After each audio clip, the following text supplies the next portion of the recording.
En Brasil hay muchas inundaciones, en Chile problemas, en todas partes hay muchísimas situaciones grandes que se están dando. No estoy hablando de situaciones así, de una familia, de 10 familias, no, estamos hablando de miles y miles de personas, de comunidades enteras con diversidad de problemas en diferentes áreas, tal vez por situaciones atmosféricas, por situaciones de desborde de los ríos, fuegos, en fin, tormentas, huracanes, de todo está pasando alrededor de la tierra. Y hoy nos podemos enterar muy rápido por el sistema de comunicación que tenemos en estos días. Pero la pregunta que debemos hacernos es, ¿qué papel juega la iglesia en todo esto? ¿Qué respuesta da la iglesia a este mundo atormentado, a este mundo angustiado, a tanta gente necesitada por todas partes? Y no estoy hablando a veces de necesitados financieramente, porque de eso siempre va a haber por todas partes.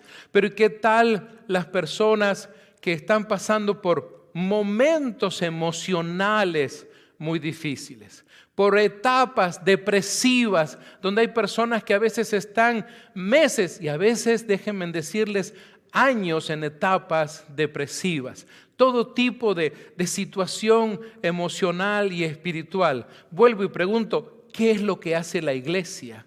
¿Cuál es la respuesta que la iglesia da? ¿Qué va a hacer la iglesia? ¿Va a ignorar eso? ¿Se va a encerrar en sus 4 paredes a decir yo estoy bien y los demás a saber cómo les va? Pues mis amados, quiero invitarles a que vayamos nosotros a la Escritura, a la palabra de Dios, para que podamos ver cuál es la respuesta que le dice la Biblia, la palabra de Dios, a la iglesia, que la iglesia debe dar. Ese es el asunto. Por eso es que quiero invitarles a un salmo. Vamos a comenzar en el Antiguo Testamento y vamos a ir a una escritura de un hombre, de alguien que pasó de todo, tal vez en la vida.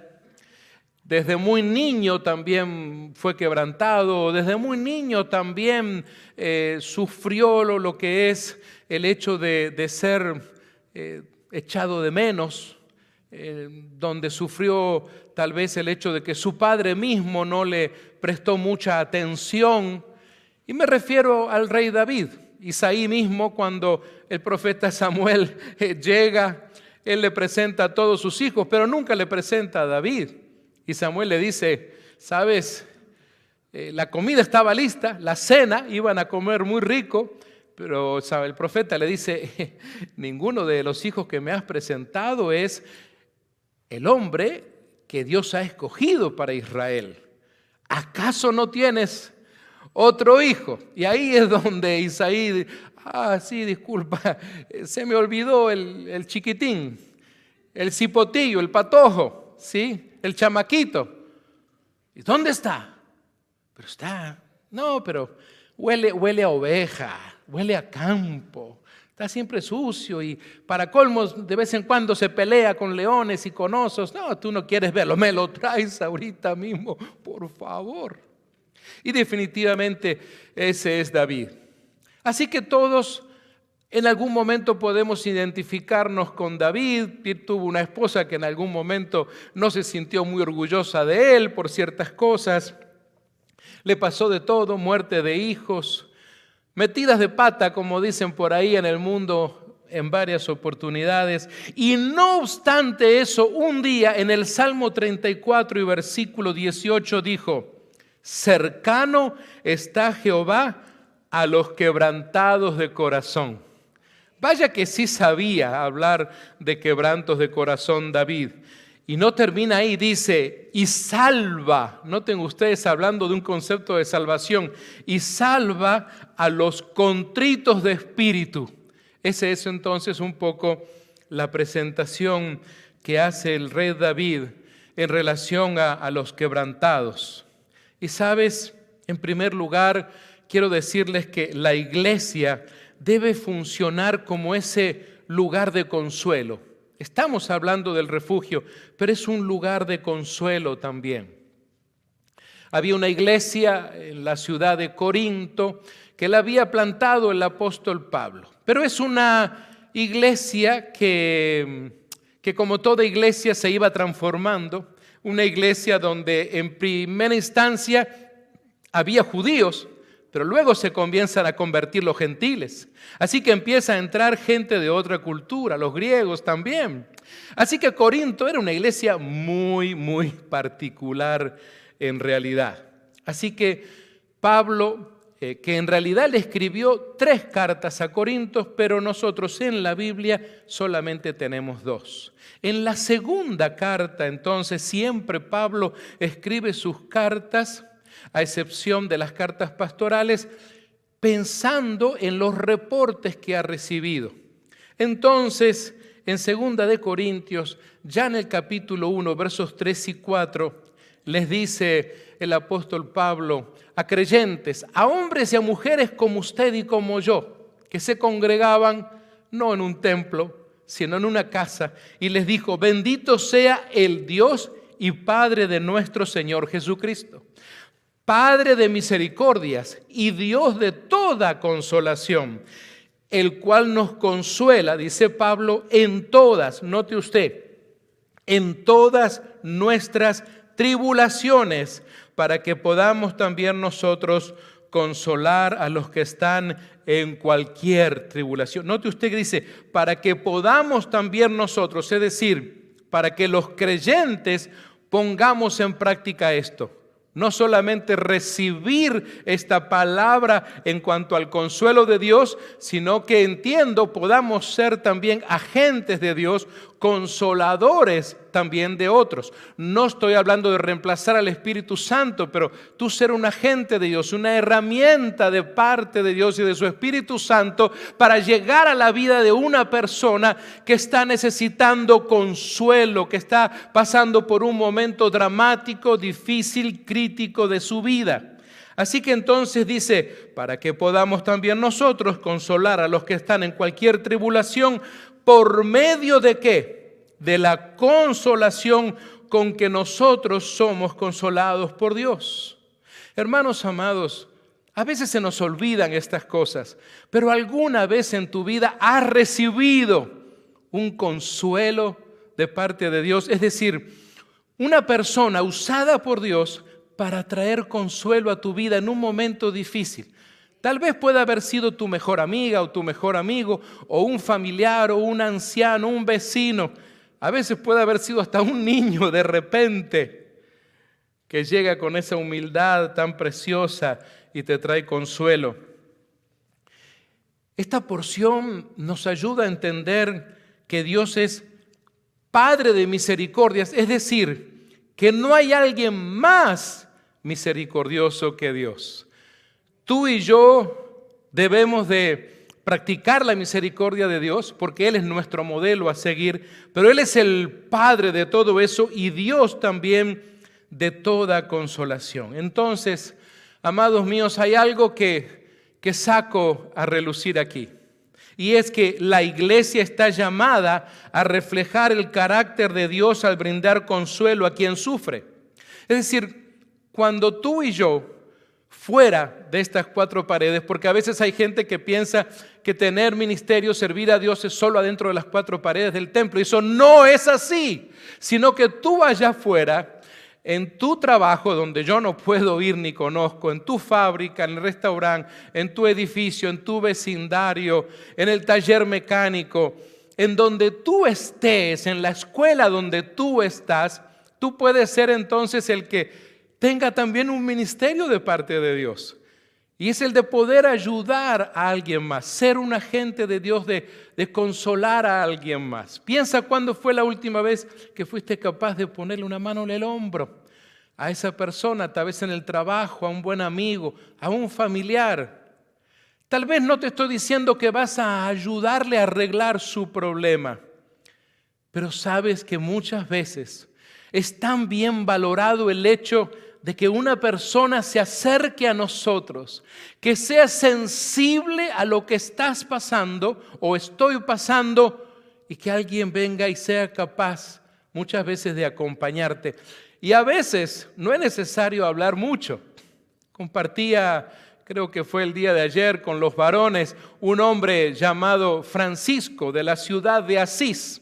Claro, con el tiempo la iglesia tradicional lo canoniza y lo llaman San Francisco de Asís.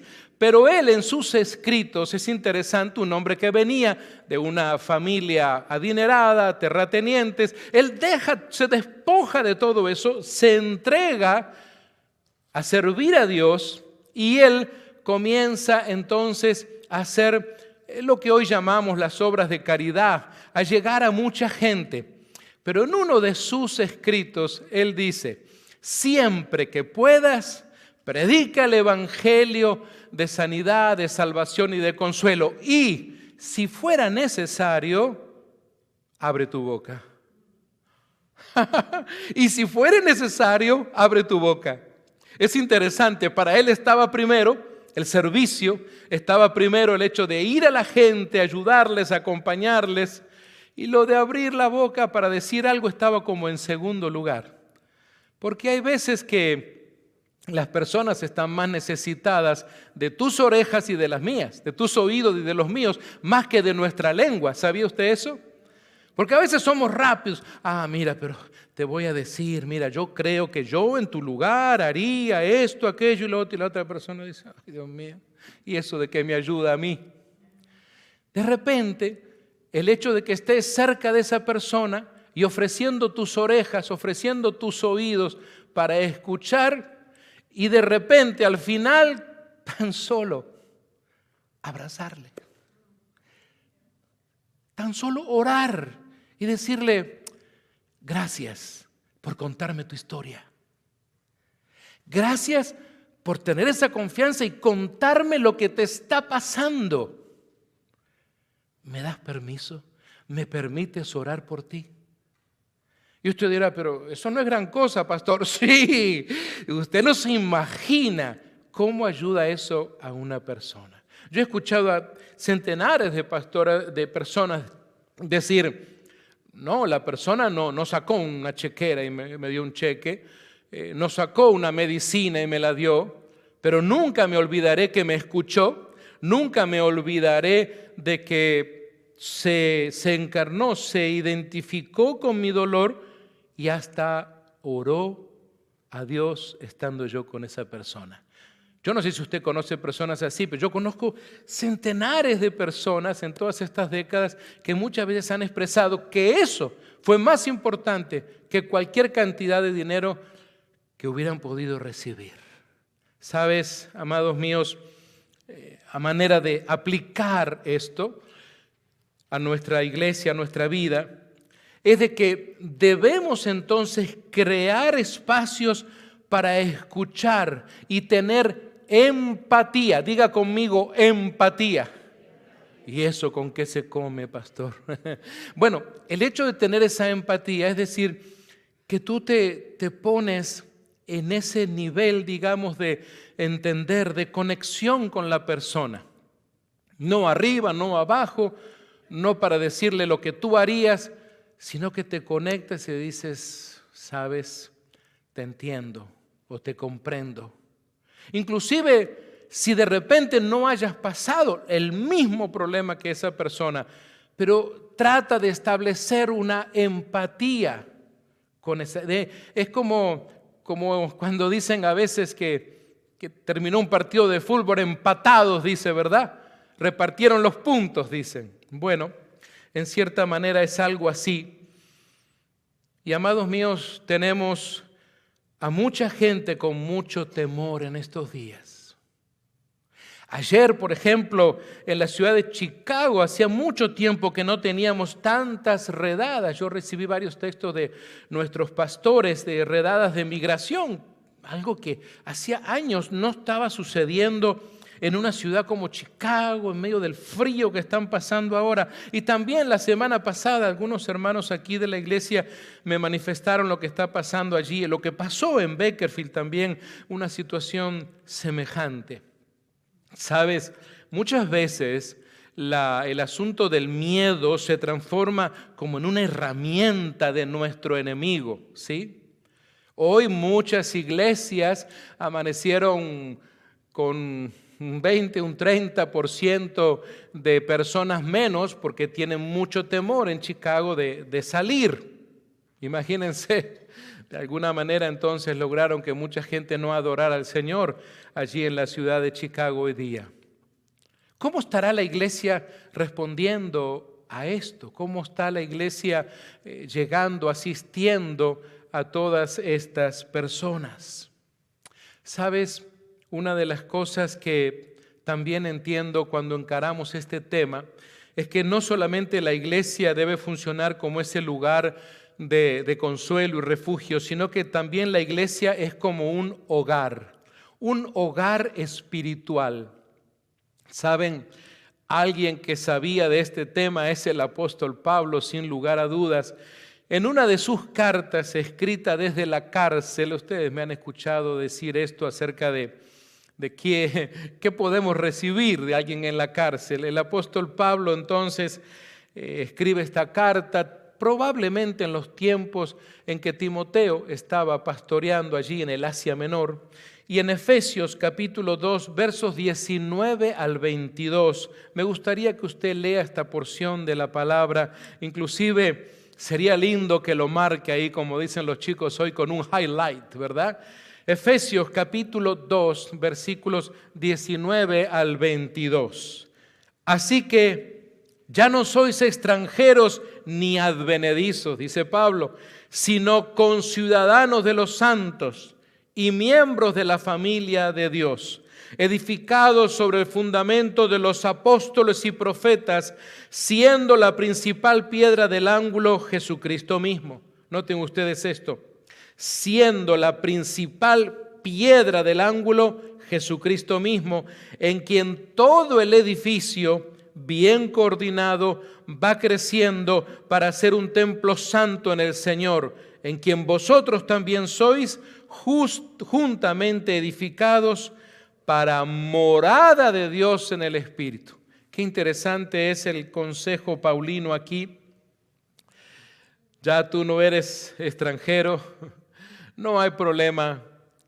Qué precioso es saber que ningún ángel del Señor en el cielo te va a decir papers, papeles, green card, American citizen, what are you doing? Nada. A ver tu ID. ¿Te imaginas? Todos, dice, conciudadanos los unos de los otros. Amén. ¿Cuántos ciudadanos del cielo hay aquí? Amén. Amados míos, esa es la ciudadanía más importante que podamos tener. La otra es secundaria, pero la ciudadanía del cielo, mi amigo y mi amiga, si usted no la tiene, es así, búsquela por favor.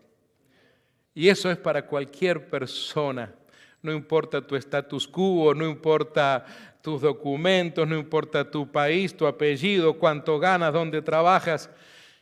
Verdaderamente, la ciudadanía del cielo está abierta para todo aquel hombre y mujer que tome la decisión de entregarle su vida a Cristo, comenzar una relación con Él, crecer en el Espíritu, servirle y especialmente entender que Él te ha perdonado de todos tus pecados en la cruz del Calvario. Ahí comienza entonces justamente tu ciudadanía celestial. Qué precioso, ¿no? Los creyentes ya no son extranjeros, sino conciudadanos de los santos y además miembros de la familia de Dios. Dile a la persona que está a tu lado, tú eres parte de mi familia. ¿Te animas a decirle, voltea atrás y decir, hey, tú eres parte de mi familia? De veras, dile, tú eres parte de mi familia, ¿sí? No tienes mi mismo apellido, pero eres parte de mi familia. O no eres del mismo cantón, de la misma aldea, de la misma ciudad donde yo nací, pero tú eres parte también de mi familia. ¿Ya le dijiste eso a alguien? Amados míos, entendamos este punto doctrinal tan importante. Jesús es la piedra angular que une a todos, edificando un refugio espiritual. Y perdonen por no traerles un dibujo, porque a veces esto ayuda, pero tal vez los que trabajan en construcción yo creo que lo entienden más, porque cuando el idioma que está utilizando, el lenguaje que está utilizando entonces aquí Pablo, imagínense en aquella cárcel de piedra, la característica arquitectónica de la construcción de las cárceles romanas, y cuando ellos levantaban, digamos, de lo que iría a ser el portal de una puerta, ya sea mediana o grande, siempre iban poniendo piedras una sobre otra, pero en un momento se juntaba eso como un punto ojival, digamos. Pero ¿qué sucede? En la parte central, arriba, había una piedra que era muy importante. Tenía un aspecto, dicen en geometría, le llaman trapezoidal, es decir, más ancha o más abierta de un lado que del otro, y digamos que encajaba justo. Y entonces esas dos partes estaban como selladas, aprisionadas allí. Esa piedra llamada angular por los arquitectos no permitía que se caiga el resto del portal. De ahí viene la expresión que utiliza entonces Pablo para decir que Jesús es la piedra angular. Mire, si usted quería tirar de alguna manera abajo eso, solo bastaba con que tomara un martillo grande, fuerte, y a ese parte angular usted le daba un buen golpe, y al sacar la piedra angular, lo otro que hacía, ¡boom!, se venía abajo. Ya no tenía esa consistencia, porque la piedra más importante había sido quitada. Jesucristo es nuestra piedra angular. Si te quitan a Jesucristo, ¿qué pasa contigo? ¿Qué pasa con tu fe? ¿Qué pasaría si alguien un día lograse engañarte, digo yo, o demostrarte y decirte, mira, eso de tu Jesús pura pamplinas, te han engañado, tu pastor, te miente todos los domingos, eso no es verdad, jamás existió, es un cuento de hadas. Imagínate que tú te creyeras eso. ¿Qué le pasa a tu fe? Se viene abajo sin Cristo. ¿Dónde va a ir mi fe sin Cristo? Así que entonces por eso bien llama Pablo que es nuestra piedra angular. ¿Sabes cómo aplicamos esto? Bueno, nuestra iglesia debe fomentar un sentido de pertenencia, por eso hablamos de familia, donde todos son bienvenidos, especialmente aquellos quebrantados de corazón y cualquier tipo de necesidad. Que todos seamos bienvenidos. Eso es la clave más importante de la iglesia. Es el mensaje de la iglesia desde el primer siglo de la iglesia, porque allí había gente de diferentes partes que hablaban incluso diferentes idiomas y entendían a Pedro. La iglesia se estaba fomentando, se estaba fundando, mejor dicho, estaba comenzando, y gente de diferentes etnias entendía, porque era el obrar del Espíritu Santo, lo que se estaba predicando. Así que esto habla de que la iglesia no está abierta simplemente a un grupo étnico, o a las personas que hablan determinado idioma, o a las personas que son de determinada raza, sino absolutamente a todos aquellos. Como dijo el Señor Jesús, venid a mí, todos los que están quebrantados, trabajados, cansados, y Él promete, y yo os haré descansar. Mis amados, entonces la iglesia debe de fomentar esto, pero ¿cómo la iglesia lo fomenta? No es desde el púlpito. Bueno, desde el púlpito podemos predicar, pero la mejor manera de fomentar esto es en lo que tú y yo estamos haciendo desde lunes a sábado allá afuera. De eso se trata. Creo que algunas personas que nos están visitando o que han venido con algún creyente de la iglesia han llegado porque de alguna manera esa persona te invitó, esa persona espero que te caiga bien, es tu amigo, es tu compañero de trabajo, no sé, lo ves en el vecindario y de alguna manera eso ayudó a que hoy estés aquí. Pero recuerda esto, La iglesia no se trata de un grupo bonito de personas que venimos a encerrarnos 2 o 3 horas el día domingo a la iglesia. No, esto es simplemente un tiempo de celebración de todo lo que ya Dios ha estado haciendo durante la semana. No somos iglesia el día domingo de 1 a 3 de la tarde. Somos iglesia todos los días. Amén. No importa dónde tú y yo estemos, en qué escuela vas, en dónde trabajas, en qué barrio vives, eso no importa. Todos los días entonces debemos de fomentar esto. Sabes, muchas veces se habla de todo tipo de enfermedades, ¿sí?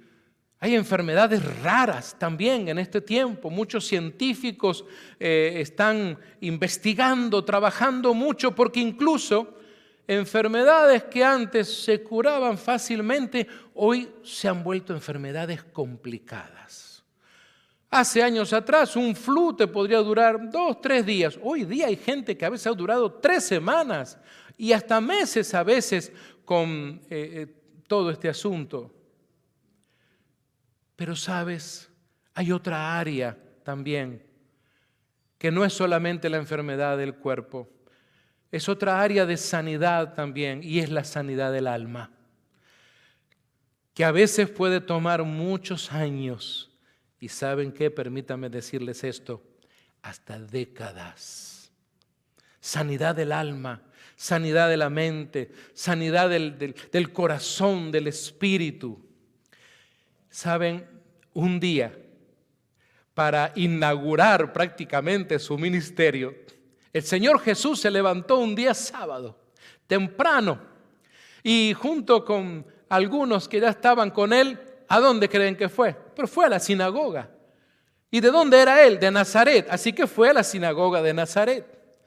Pero allí entonces le esperaban los rabinos, le esperaban varios fariseos, como siempre, ¿verdad? Y ese día, usted dirá, qué casualidad, pastor. Ese día le tocó entonces leer la Biblia a Jesús. Es como, no sé si alguna vez a usted le han asignado en la iglesia, mira, podrías leer este pasaje bíblico. Bueno, así le tocó a Jesús.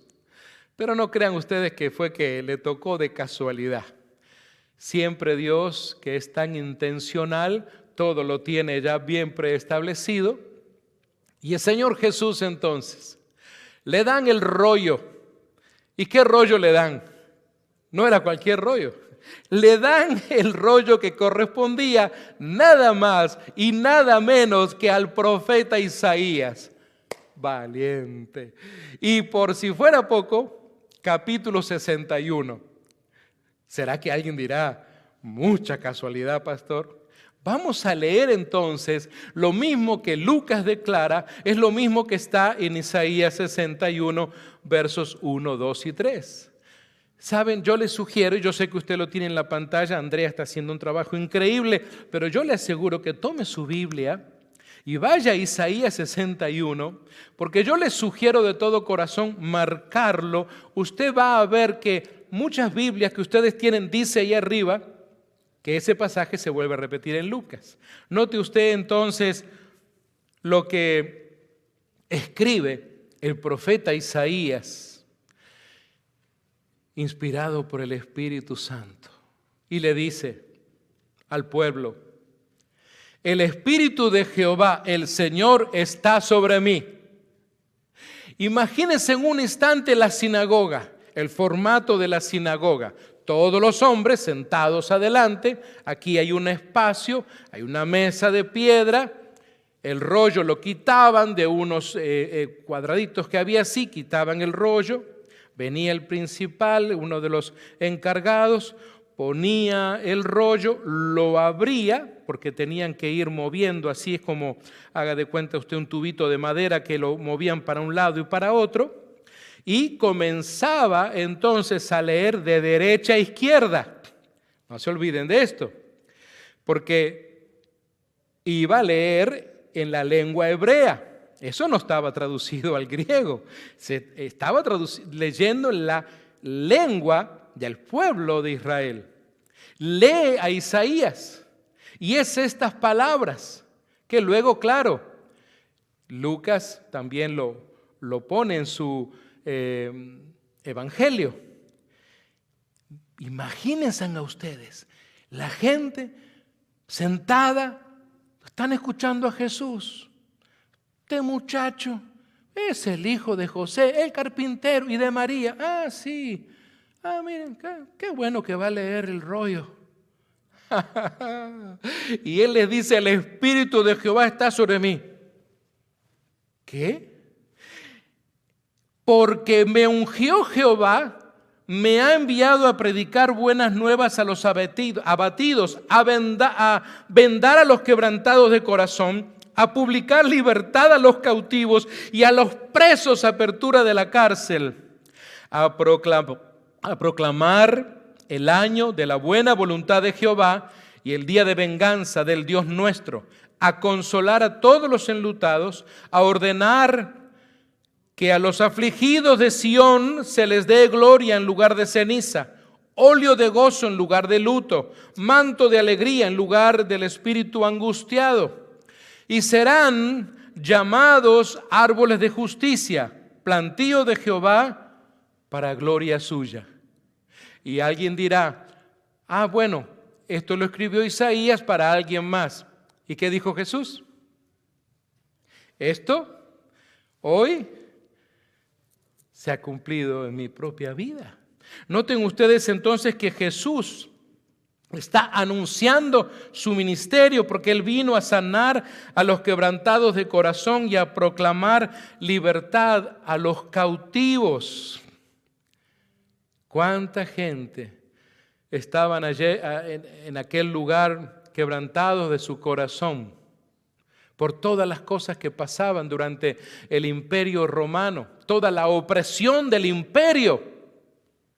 ¿Cuánta gente que a regañadientes daban y tenían que pagar su tributo, sus impuestos? Y para colmo, tenían que hacerlo a un ciudadano de Israel que trabajaba para el gobierno del César. Imagínense ustedes esas personas con tanta rabia, con tanto enojo, con tanta necesidad de libertad. Mis amados, la iglesia como cuerpo de Cristo debe participar en una misión constante de restauración. Debe ofrecer ministerio de sanidad emocional, espiritual y también física.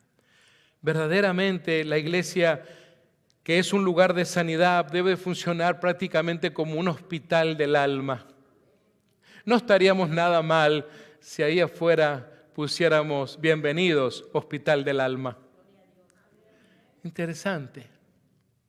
Pero cuidado, porque si usted va al hospital y usted entra allí y se registra para que le ayuden con algún dolor, con lo que sea, lo que usted espera es encontrar personal calificado que le va a ayudar, que le va a revisar, que le va a sacar un rayos X, que va a saber encontrarle su problema, darle un diagnóstico. Imagínese entrar a un hospital, le registran y pase, siéntese, y usted empieza a mirar y el hospital vacío, no hay nada. ¿Qué es esto?, dice usted. Un edificio nada más. O ve usted las camillas, ve las máquinas, no hay enfermeros, no hay médicos, no hay asistentes. Usted dice, señorita, disculpe, ¿a qué hora me van a atender? No sabemos, señor. Pero esto no es un hospital, sí. ¿Y dónde están? ¿Dónde están los enfermeros? ¿Dónde están los médicos? Disculpe, no tenemos. ¿Cómo es eso? Amados, la iglesia debe entonces siempre tener gente con hambre, con deseo de prepararse, de calificarse. Y claro, no de obtener, si no es tu deseo obtener certificados y cartoncitos, no hay problema con eso. El asunto de sí estar equipados. Y sabes, iglesia amada, para equiparte, aquí comienza todo. Aquí comienza todo. Tal vez usted dirá, ay pastor, ¿no será que usted es muy old fashion? Siempre con eso de la Biblia. ¿Por qué no viene con otra cosa? ¿Por qué no nos hace la vida más fácil, pastor? Que mis amados, no hay nada mejor que la palabra de Dios para prepararnos, ¿verdad? Recuerda, tú hoy estás aquí unos pocos minutos, ahora escuchando, sentado allí, pero el momento tan importante de tu vida, cuando tú haces una disciplina espiritual, apagas tu celular, tu televisión, tu tableta, lo que sea, y pasas un momento precioso en la presencia del Señor, de gozo, de abrir la palabra, de leerla, aunque sea una porción pequeña, pero entendiéndola para luego ver cómo practicarla. Por eso es que a principio de año se les dieron a muchos de ustedes que les solicitaron una guía para leer la Biblia por lo menos una vez en los 365 días del año. Te animo a que puedas convertirte justamente en una enfermera, en un enfermero del Señor, alguien que pueda ser usado por el médico de médicos, el doctor de doctores. Siempre damos gracias, claro, por los médicos, los cirujanos. Hace poco me hicieron una cirugía bien interesante, pero la verdad, cuando yo estaba en la camilla de la cirugía, antes de eso había pasado como 10 enfermeros, cada uno haciendo una cosa diferente, conectándome a otra cosa. El cirujano llegó, la cirujana con un robot. Ahora te operan con un robot, qué bárbaros, ¿no? Pero antes de eso hubo varios enfermeros. ¿Qué hubiera pasado si no hubieran estado esos enfermeros o enfermeras? Necesitamos ser esos RN del Señor, ¿sí? Él es el médico de médicos, amén. ¿Sabes? Otra de las cosas que también sucede en este tiempo, estaba pensando en el último viaje que hicimos a Los Ángeles, ahí a Skid Row, con varios jóvenes de la iglesia, y vimos tantas carpitas, ¿verdad? Tantos así lugares de refugio. Uno de ellos se había quemado incluso. Había un sector que es el sector latino, donde hay muchísima gente de Venezuela, y todas esas personas, yo pienso, no sé si tú lo piensas, pero cada noche tú y yo nos vamos a acostar a una cama. Qué rico, ¿no? Esta noche hizo frío y estábamos en una cama. De repente pudiste encender un calentón, un heater, te pusiste un pijama, dormiste rico. Pero ¿cuántas personas? Estaba pensando.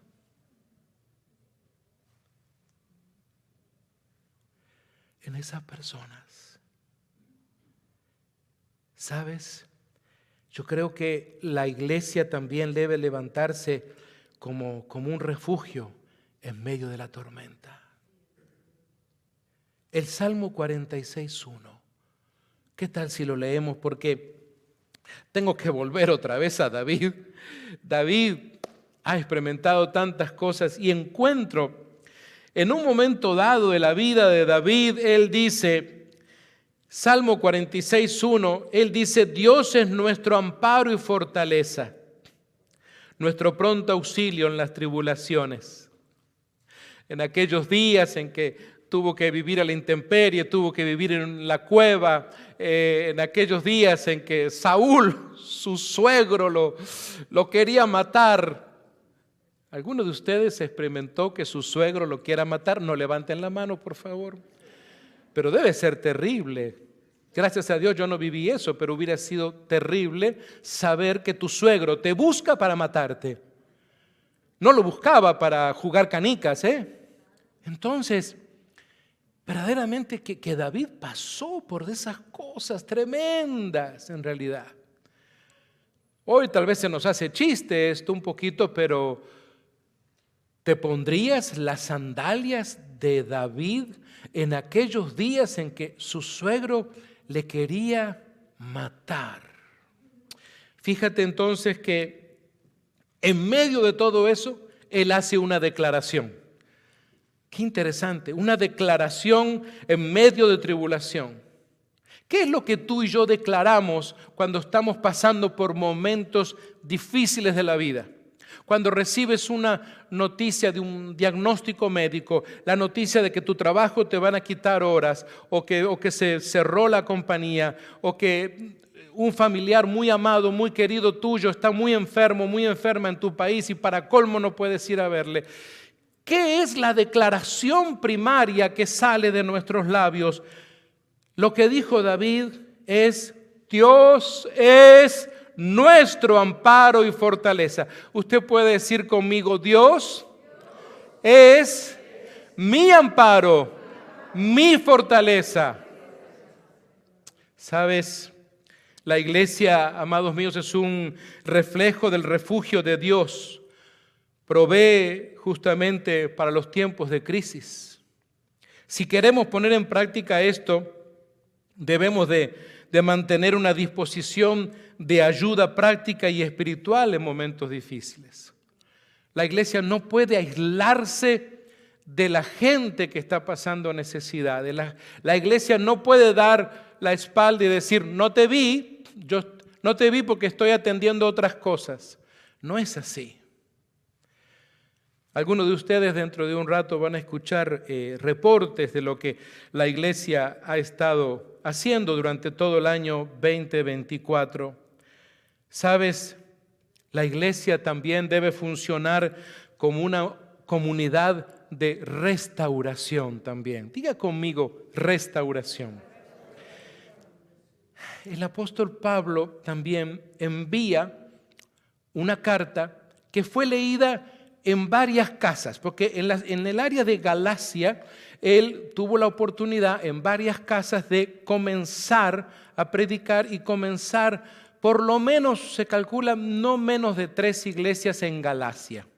Probablemente pueden haber sido más, pero el asunto es que es una carta a los Gálatas, que son todos en esa área, y esa carta se tuvo que llevar de una casa a la otra. Haga de cuenta que eran como células, grupos de estudio bíblico, no eran templos como este. Entonces, él les dice, Gálatas 6, versos 1 y 2, hermanos, si alguno fuere sorprendido en alguna falta, vosotros que sois espirituales, restauradle con espíritu de mansedumbre, considerándote a ti mismo, no sea que tú también seas, ¿y qué dice la Escritura? Tentado. Sobrellevar los unos las cargas de los otros. Sobrellevar los unos las cargas de los otros. Y así cumplir la ley de Cristo. Aquí está el meollo de la cuestión, la parte neurálgica del mensaje justamente. Es interesante lo que nos está diciendo el apóstol Pablo. Hay un llamado aquí para la iglesia, somos llamados a restaurar con espíritu de mansedumbre a aquellos que han caído.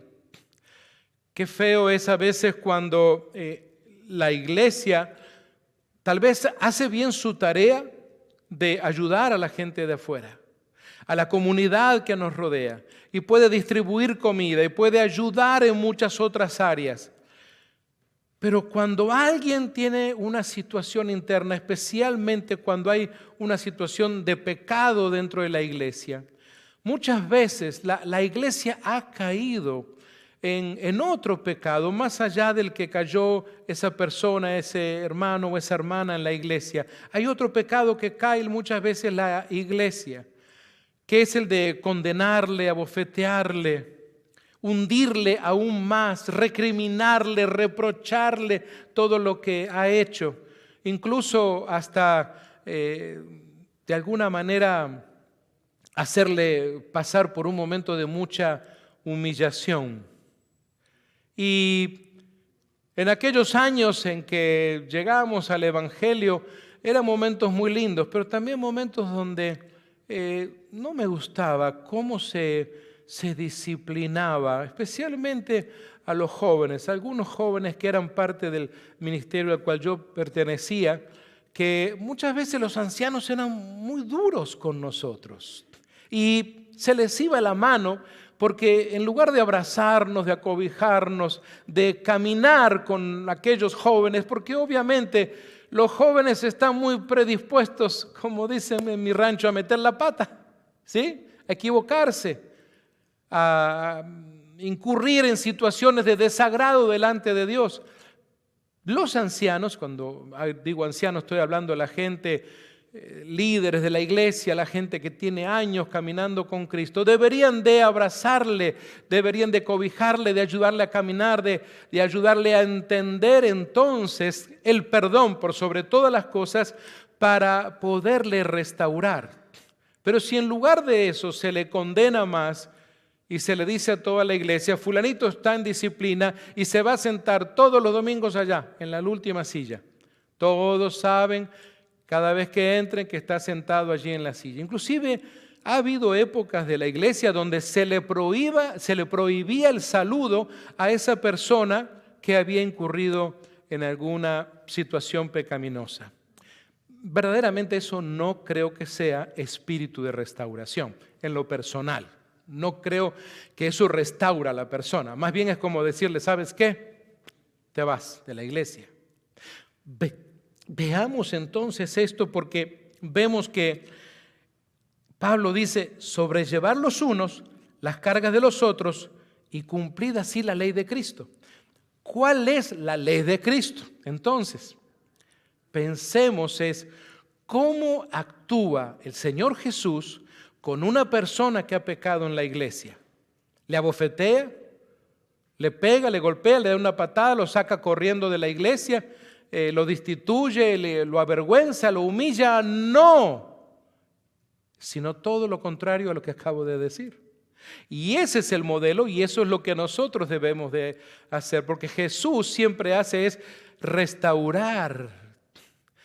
Miren, el ejemplo tan precioso está en aquella oportunidad. Ustedes recordarán bien, es una historia tan conocida por los cristianos, porque los ancianos, aquellos fariseos y todos, traen a una mujer, no traen a la pareja que estaba en fornicación, sino que traen solo a la mujer, a la arrastra como sea, medio la tiran allí delante, ahí está esta pecadora.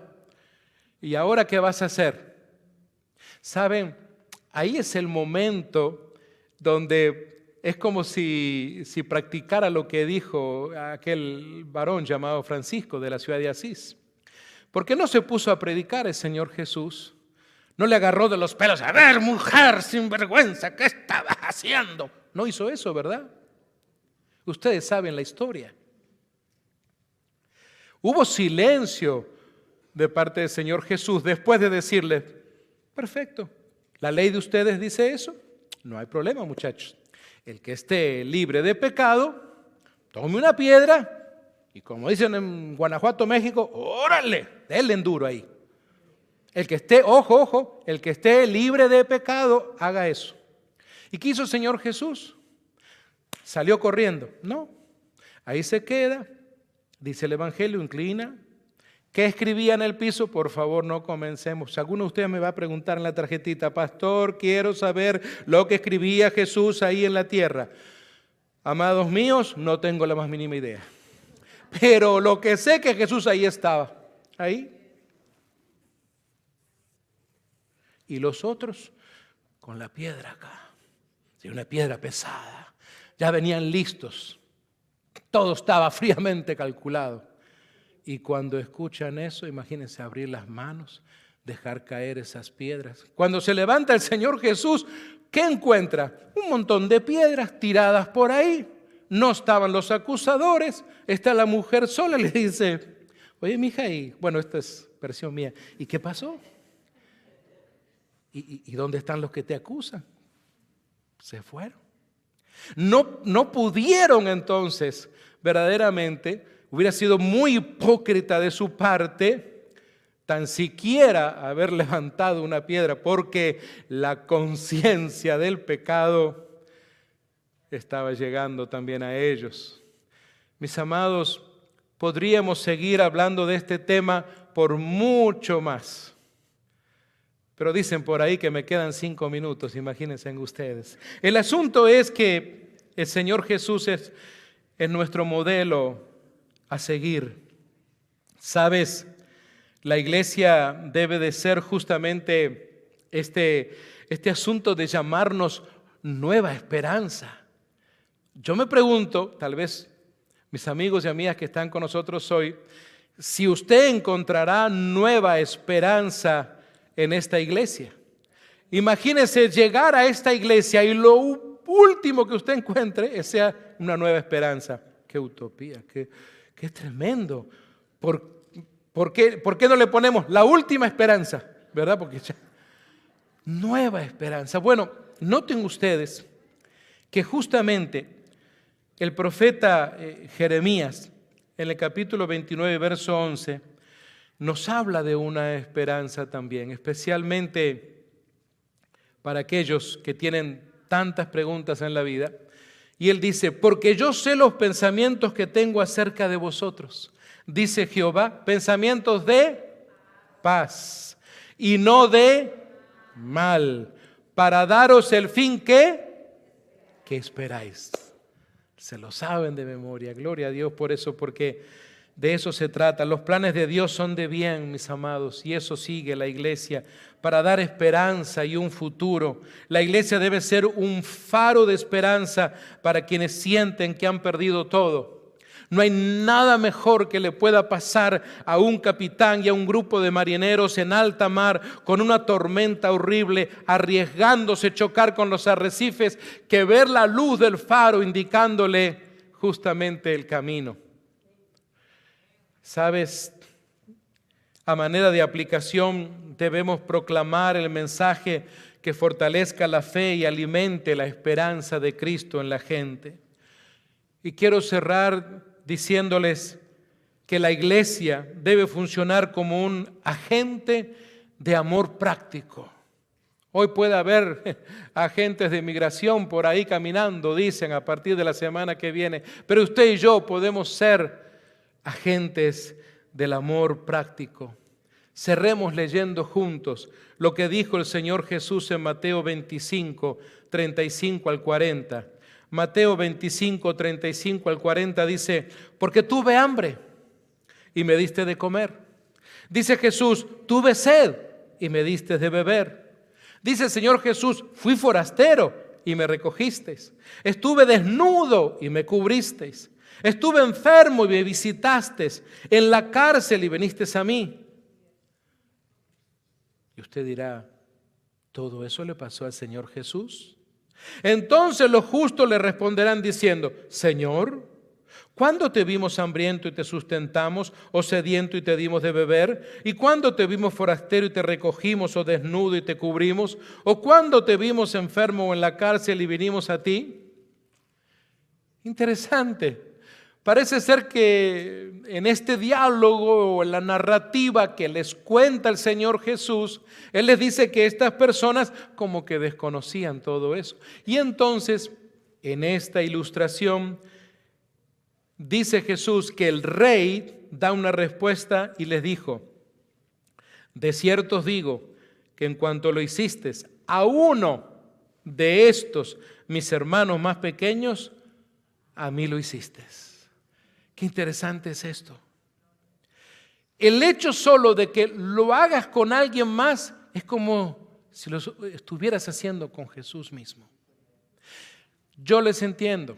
Yo sé que usted me dirá, ay, pastor, usted no sabe cómo es mi vida. Usted no sabe el corre y corre que yo tengo. Tengo mucho que trabajar, tengo mucha ropa que lavar y tengo que cocinar y tengo que hacer esto y tengo que hacer lo otro y tengo problemas y los niños.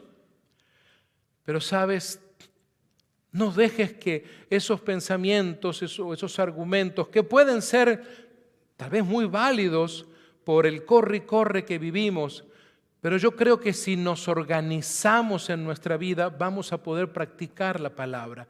Porque, amados míos, honestamente, se me hace muy hipócrita de mí mismo leer esto y no practicarlo. Conocer lo que dice la Escritura y no practicarlo. Venir a la iglesia, escucharlo y hacer oídos sordos y no practicarlo. Porque esto nos habla de la iglesia que tú y yo debemos ser allá afuera. Porque, amados míos, aquí adentro lucimos tan bien. Me puse un perfume muy rico hoy, ¿eh? ¿Se dieron cuenta? Estoy estrenando corbata y camisa. ¡Qué lindo! Pero, ¿sabes? Aquí nos vemos así, muy bonitos, pero allá afuera se trata. Cuando tienes tu traje de albañil, tu indumentaria del hospital donde trabajas, de la clínica, cuando tienes tu ropa de mesero, tu camisa y tu corbata en la oficina donde trabajas, no sé dónde tú trabajas, donde sea, ahí estás tú siendo luz, siendo el faro. Tú eres la iglesia que llega a ese lugar donde muchos de nosotros, incluyéndome a mí, no podemos llegar. Así que la iglesia con cada uno de nosotros se extiende en realidad, extiende con ese amor práctico, el cuidado de los hambrientos, de los sedientos, de los forasteros, de los enfermos, es evidencia del amor de Cristo.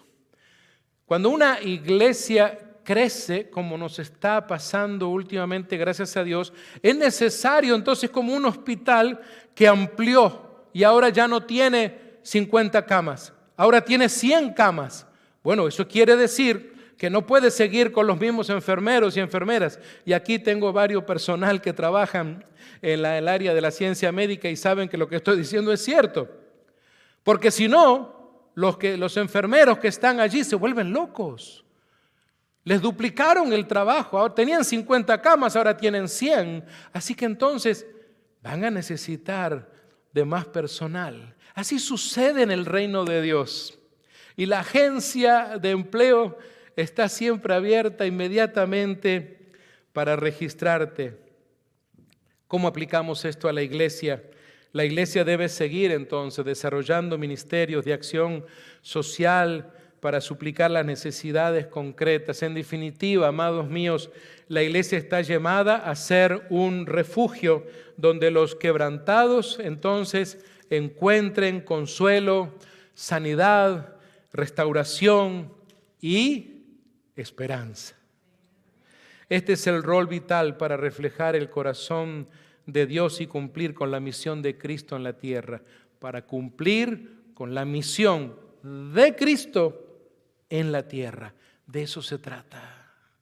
Mis amados, saben, me siento animado a invitar a todo el grupo de alabanza, porque siempre cantan bien, pero hoy se sacaron un 10, ¿verdad?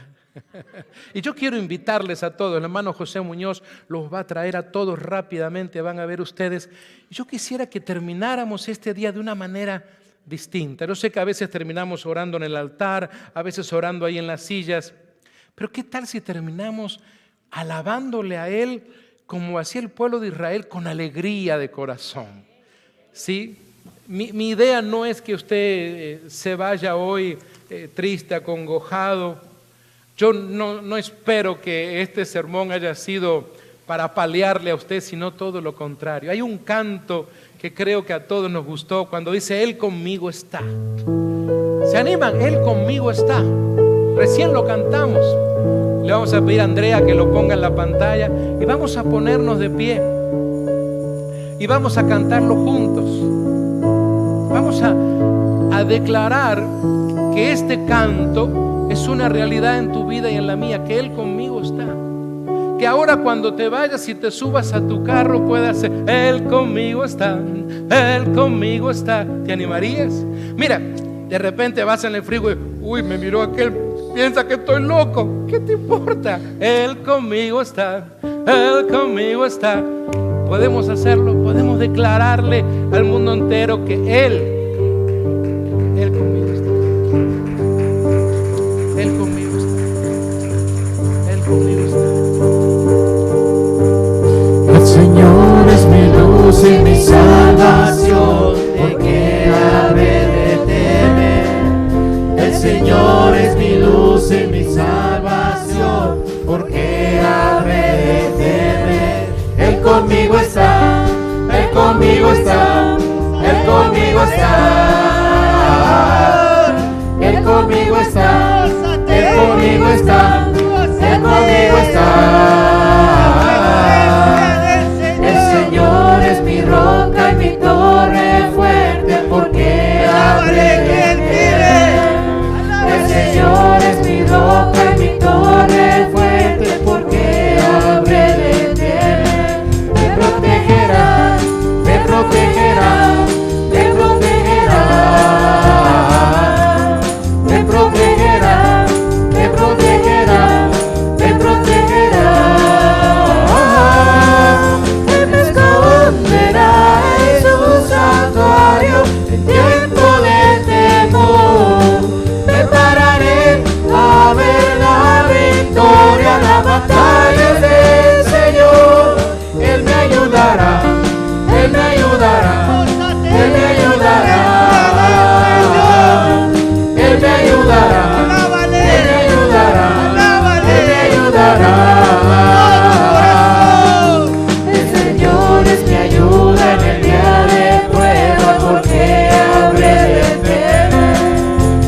no temeré, yo no temeré, yo no temeré,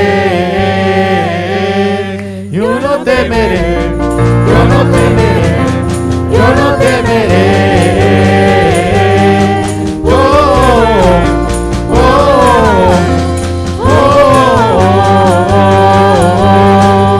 Él me esconderá en su santuario en tiempo de temor. Me pararé a ver la victoria, la batalla del Señor.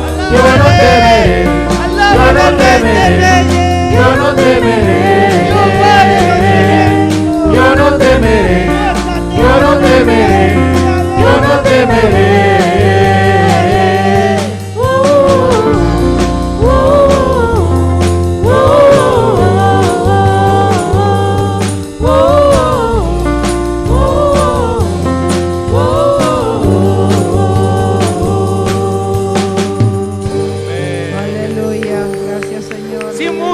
Lo puedes decir, yo no temeré, vamos, yo no temeré, yo no temeré, yo no temeré, yo no temeré, yo no temeré, ni a la migra ni a nadie más. Ya parezco rapero yo. Mis amados, quiero despedirles este día con alegría de corazón, bueno, despedirles desde la parte prédica, pero mis amados, deseo con todo mi corazón que amarren esto a su corazón. Aleluya.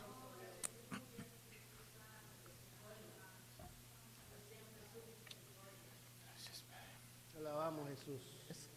Oramos de gloria. Eres todopoderoso, Señor Jesús. No temas, no temas, a pesar de todo, no temas. Rescata algo de la palabra que hoy has escuchado. Son 7 puntos, quédate con uno para ti, con uno solo por lo menos, y que mañana lunes lo puedas compartir. ¿Sabes? Mañana lunes, alguien esperando que tú le bendigas. No con tu dinero, no con cosas, no con ropa, con regalos. Alguien mañana está esperando que te acerques, que tal vez extiendas tu brazo por sobre su hombro. Tal vez es tu compañera de trabajo, tu compañero, tal vez es un familiar, tu hijo, tu hija. Tal vez mañana alguien llegue a decirte, estoy con mucho temor, estoy pasando por esto, por aquello. No seas insensible para nada, dile, no temas, el Señor está contigo. Te alabamos, Padre, te glorificamos esta tarde. Te damos gracias por la oportunidad que nos has dado de poder compartir tu palabra, pero también adorarte porque tú estás con nosotros. Lo hemos cantado y ahora lo declaramos también con nuestros labios. Te damos a ti la gloria y la honra. Despedimos a nuestros amigos y amigas en las redes sociales. Que Dios les bendiga de manera especial. Allí donde tú estás, en tu ciudad, en tu país, recuerda esto, Él contigo está. Dios te bendiga.